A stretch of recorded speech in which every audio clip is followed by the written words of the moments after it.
ne sont qu'en CM2, mais portent déjà fièrement les couleurs de la France et de l'Europe. 51 élèves précisément sont devenus l'espace de quelques minutes de véritables porte-drapeaux. Je suis fière parce que je représente mon village et je suis content d'avoir été élue en fait pour ce drapeau. C'est à la fois stressant et bien. Ça représente un grand honneur de porter le drapeau de l'Europe que Robert Schuman a créé. C'était un très beau moment.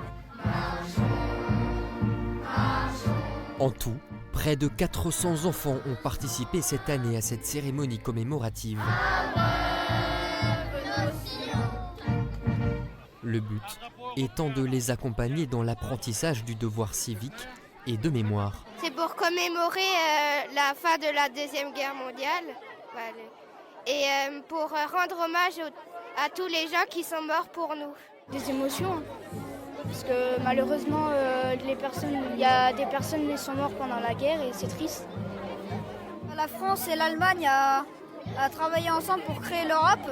Parce que c'est important de s'entendre. Nous avons besoin de cette paix au moment où les canons tonnent aux portes de l'Europe en Ukraine. Donc c'est tout cela que nous avons voulu transmettre comme message aujourd'hui à cette jeunesse, parce qu'ils s'en souviendront à un moment ou à un autre, qu'ils ont porté le drapeau de l'Europe, qu'ils ont porté le drapeau tricolore, marqué au sceau à la fois de la commune et de leur école.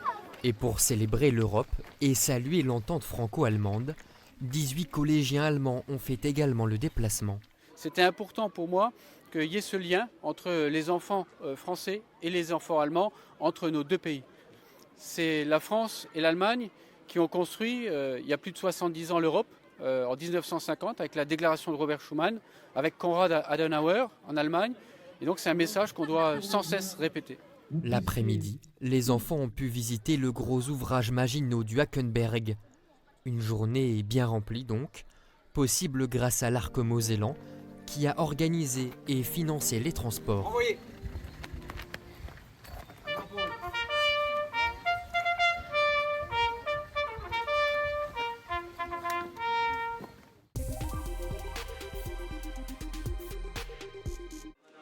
Un Français sur deux envisagerait ou aurait entamé une reconversion professionnelle. Ce matin-là, nous avons retrouvé Aurore et Véronique au CFA Pôle des métiers d'Épinal, en pleine fabrication de choux à la crème.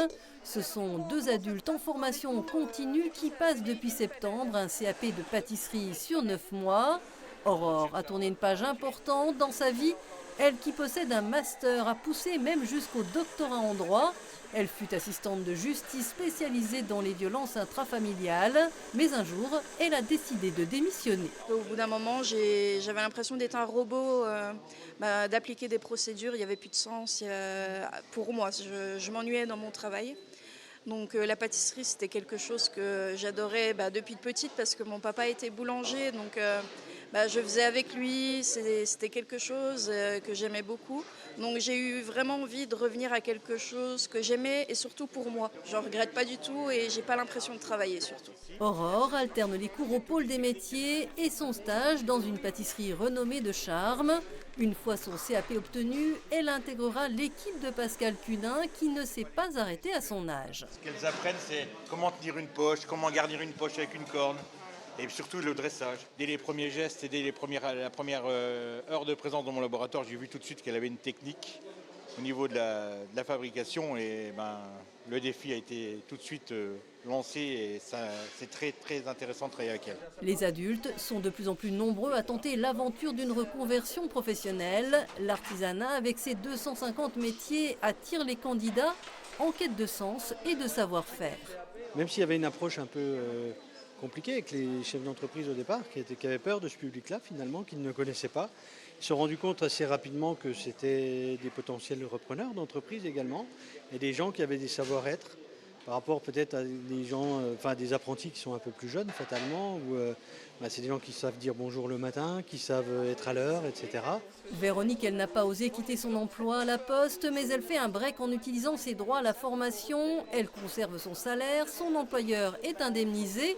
L'avenir dira si elle franchira le cap, car du rêve au projet, il y a bien des questionnements, des démarches et des voies d'entrée. Et pour être bien accompagnée, Prenez date, la Chambre de métier du Grand Est organise à Épinal le 12 mai la 2e édition des rendez-vous de la reconversion artisanale pour devenir, qui sait, coiffeur, plombier ou boulanger. Le projet de créer une aire de camping-car digne de ce nom s'inscrit dans celui plus global de la Coulée Verte, un parcours de 5 km environ entre ville et nature au cœur de Bar-sur-Aube. La nouvelle aire de camping-car est installée chemin de Mâtho. Là, on est sur un projet de restructuration complet de la ville de Bar-sur-Aube qui a travaillé sur un joli projet de coulée verte.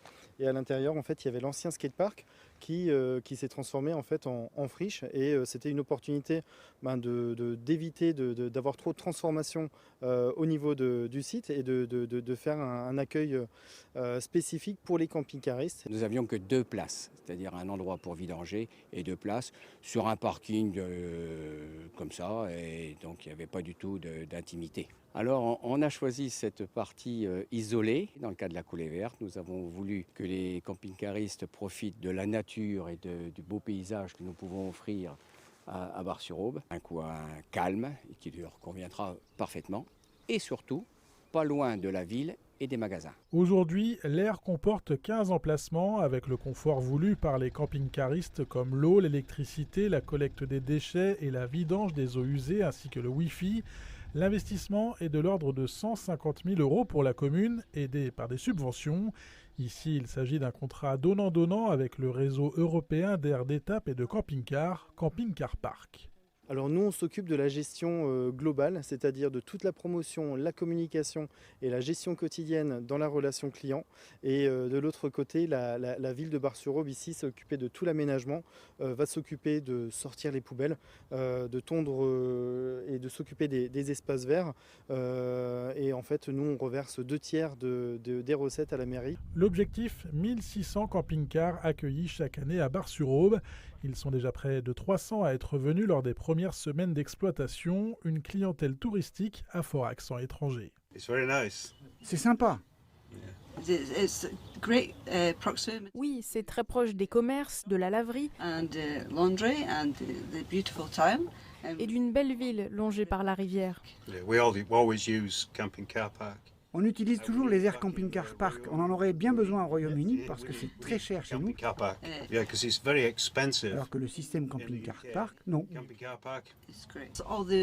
Nous avons toutes les commodités, électricité, eau.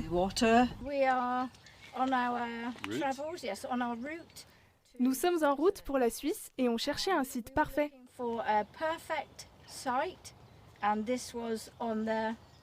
Et c'était référencé sur l'application sur le téléphone. C'était notre premier choix. Nous sommes déjà venus dans le secteur plusieurs fois autour du lac d'Orient. C'est une jolie balade. Après Arcis-sur-Aube et Marcilly-le-Hayer, Bar-sur-Aube est la 3e aire du groupe à ouvrir ses portes et ses emplacements dans l'Aube. D'autres projets sont à l'étude. La prochaine ouverture d'une structure de ce type aura lieu à Méry-sur-Seine.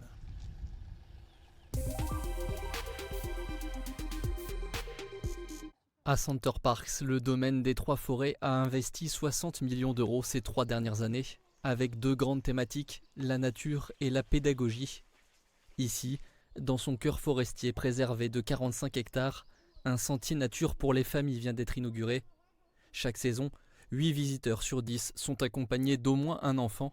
Cette année, ils pourront aussi découvrir la nouvelle serre installée près de la ferme pédagogique. On est dans la notion de vacances apprenantes.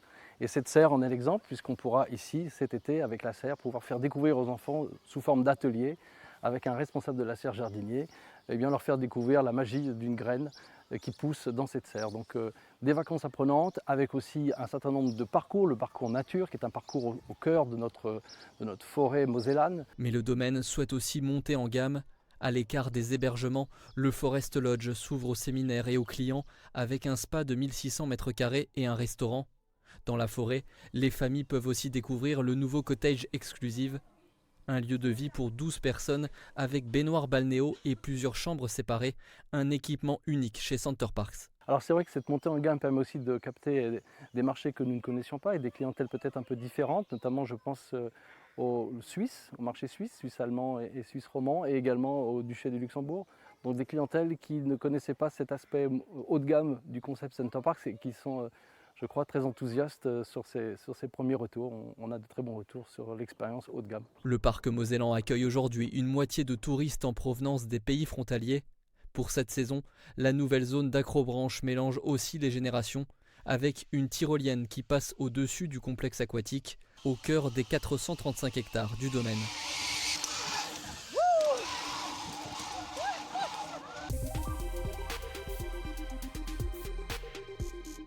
Elle est tout à la fois chanteuse, actrice, réalisatrice, féministe aussi. Agnès Jaoui était de passage dans les Vosges le week-end dernier, accompagnée de Sam Karman, acteur et réalisateur, pour la 5e édition du festival CLAP, organisé par l'association du cinéma de Plombières. Ce n'est pas dans la salle plombinoise fermée pour cause de travaux pendant 2 ans, mais chez Narcisse au Val d'Ajol que les quelques 70 spectateurs étaient installés pour redécouvrir le premier film d'Agnès Jaoui en tant que réalisatrice, Le goût des autres, sorti il y a 23 ans déjà, et coécrit avec son ex-compagnon décédé il y a 2 ans, Jean-Pierre Bacry. Tu me reconnais pas? Non, non. C'est pas grave. C'est toujours très bizarre. Moi, j'ai l'impression que les gens vont se lasser ou vont. Et non, effectivement, il y a des films que les gens ont envie de revoir. Et en même temps, moi, je comprends quand je tombe sur un extrait, j'ai envie de savoir la suite. Et en vérité, comme je pense la plupart des réalisateurs, je revois pas les films que j'ai faits. Peut-être regardera-t-elle à nouveau Le cours de la vie, sorti aujourd'hui dans les salles et présenté en avant-première pendant le festival. À Remiremont, cette fois, son dernier film en tant qu'actrice avec un rôle taillé sur mesure. Parce que je pense qu'il était temps de rendre hommage à ton talent. Et il t'a fallu 30 ans pour te rendre compte de ça? T'as vraiment pas changé. C'était pas banal qu'on me propose non seulement un rôle de scénariste, mais un rôle d'une scénariste qui vient donner un cours de scénario. Invitée par son premier amour, c'est vrai que c'était assez surprenant, même si c'est pas moi, mais c'est vrai qu'il y a beaucoup de gens qui s'y perdent et ça fait drôle. C'est surtout la singularité, Ouais, j'ai beaucoup aimé ce film en fait. J'ai beaucoup aimé la lecture et je l'aime beaucoup une fois qu'il est réalisé.